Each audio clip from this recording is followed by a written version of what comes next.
继续赶快是花莲的消息。在花莲吉安乡的南海三街有一间徛街，昨昏翻点过了后，熊熊倒火。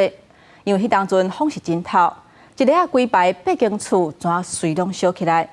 内底一个18岁高中生因为掉伫2楼走袂离，不幸死亡。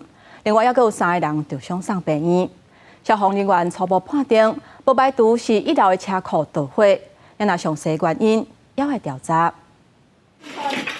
迄小厝真高的高烟一直对窗仔冲出来。花莲吉安乡南海三街12翻点了后，熊熊的这场大火，加上东北季风真透，予大火是愈烧愈大，背后徛街一直炭烧起来。拄则有听到什么声啊？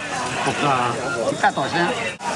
就是有闻到烟啊，隔壁的在叫啊。连同徛街炭烧大火，当时互人毋知变怎应付，厝边赶紧敲门，互相叫精神走出来。消防人员赶到现场，赶紧来断水。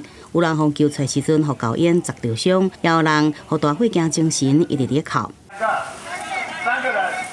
消防人员对徛街厝顶开始查，发现6个人伫咧厝内底，用大约半点钟时间才甲火势控制掉的。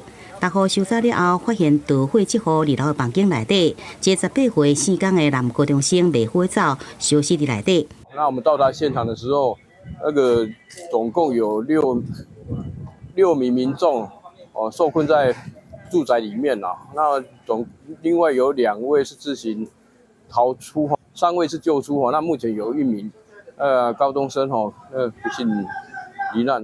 死亡的男高中生，敢若就是第一时间报警的民众。